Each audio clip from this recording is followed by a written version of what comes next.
Doctor Tariq फजल चौधरी साहब, एक तो वो फुटेज हमने चलाई भी है, दोबारा चला देते हैं आपकी फरमाइश पे।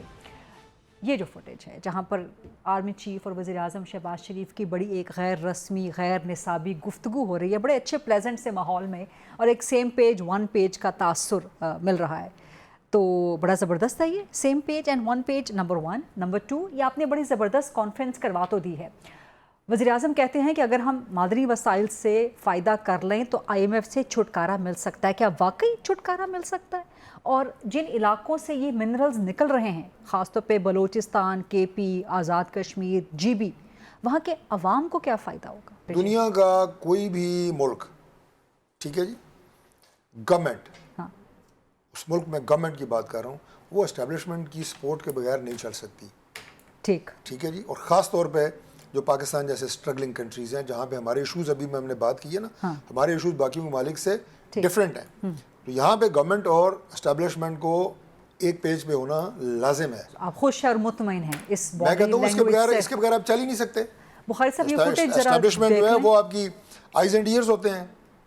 ये जिन हम इंसर्जेंसीज की आप बात की आपने, ये वो इनके ऊपर फ्रंट पे कौन लड़ रहे हैं? फौज लड़ रही है, आपकी इंटेलिजेंस के इदारे लड़ रहे हैं। हमारे पास मादनियात के वो ज़खायर हैं कि जो कि शायद ही दुनिया के किसी मुल्क के पास होंगे, और ये बहुत बड़ी एक कुदरती दौलत है जो अल्लाह ताला ने पाकिस्तान को दी है। अब अनफॉर्चुनेटली हम उस मादनियात जो कि आप ये कहें कि जो सोने से कम नहीं है, जिनकी कीमतें और जिनकी इम्पोर्टेंस उन तक जो एक्सेस है, हम उसमें अनफॉर्चुनेटली नाकाम रहे हैं।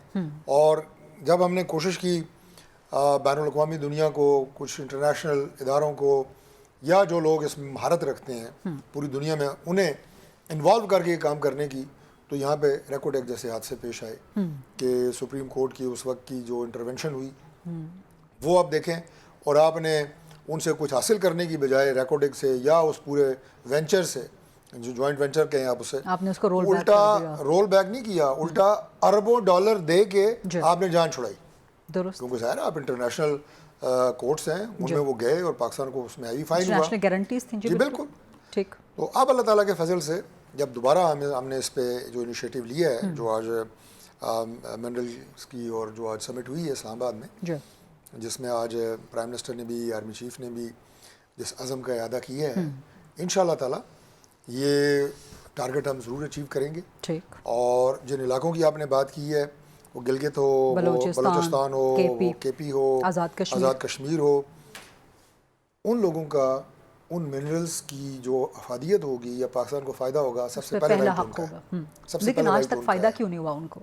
मैं आपको अर्ज़ कर चुका हूँ कि हम इस चीज़ को जिस अंदाज से, देखें ना आप दुनिया कहाँ पहुँच गई है, जिस अंदाज से इस चीज़ को एक्सप्लोर होना चाहिए था, हम कभी उस तरफ गए नहीं। ठीक। हमारे अपने जो लड़ाइयाँ और अपने जो अंदरूनी इख्तलाफात, और अब तो वो इंतशार और फसाद की हद तक हम चले गए हैं, उन्हीं में लगे रहे हैं। आपके हमसाए में नहीं, हमसाए तो खैर मेरे बड़े अच्छे हैं, मेरा भाई है छोटा। नहीं, मैं इनफरादी बात नहीं कर रही, इनफरादी तौर पे तो बड़ी अच्छी शख्सियत है। नहीं, मैं आगे कुछ कह नहीं सकता, जब छोटा भाई का आया तो चले। हाँ, इसको डिबेट किसी और, लेकिन अगर आप रिस्पॉन्ड करना चाहें तो मोस्ट वेलकम। अगली बात ये है, नहीं करेंगे ज़रूर। हाँ। अगली बात ये है जी कि बलूचिस्तान पे मैं चाहती हूँ ज़रा आप करें, ताकि फिर मैं सईद बुखारी साहब की तरफ भी जाऊँ कि बलूचिस्तान में इस वक्त जो टर्मोइल है एक दफ़ा फिर, तो ये जो मादनियात वहाँ से निकाली जाएंगी, मज़ीद बलूच अवाम को डायरेक्टली पहला फ़ायदा होगा। देखिए, बात यह है जी कि बलूचिस्तान का जो मसला है, मैं समझता हूँ कि इसको एक गलत इस वक्त जो है ना, वो उसकी इंटरप्रिटेशन या उसकी जो मीडिया के ऊपर चीज़ें चल रही हैं, जाफ़र एक्सप्रेस ने यकीनन बलूचिस्तान की सूरत हाल के हवाले से, जाफ़र एक्सप्रेस के वाक़े ने एक बड़े, आप ये कहें कि मनफी जो है वो इम्पैक्ट आया है बलूचिस्तान इशू के हवाले से। लेकिन वो इशू इस तरह है नहीं, खुदा न खास्ता कि हम ये समझें कि वहाँ पे जो कोई अलहदगी पसंद कोई तहरीक और वो बड़ी कोई वहाँ पे इफेक्टिव चंद हज़ार लोग हैं जो, और उसमें हम बार बार ये बात बताते हैं कि उसमें हमारे दुश्मन ममालिक बाकायदा फ़ंड कर रहे हैं। वो उन लोगों को भी फ़ंड कर रहे हैं जो कि टेररिस्ट हैं, वो इस मुहिम को भी फ़ंड कर रहे हैं। उनके पास वो हथियार हैं कि जो कि हमारे जो लॉ इन्फोर्सिंग एजेंसीज़ हैं, अगर उनसे बेहतर नहीं है तो उनको मुकाबले के ज़रूर है। जो हमारे इस वक्त हम वेपन्स यूज़ कर रहे हैं, उस लेवल के हथियार उनके पास हैं। अभी पिछले तो दिनों बहुत बड़ी बात है। जी बिल्कुल, मैं आपको बता रहा हूँ, उनके हर तरह के, मैं नाम किस किस का लूँ, लेकिन उनके पास जो गैजेट्स हमेशा जो है वो लॉ इन्फोर्सिंग एजेंसीज के पास होते हैं, वो यकीनन बलूचिस्तान में लोगों तो को आप नहीं मिल रहे। समझते हैं बलूचिस्तान में इस वक्त कोई इंसर्जेंसी नहीं है?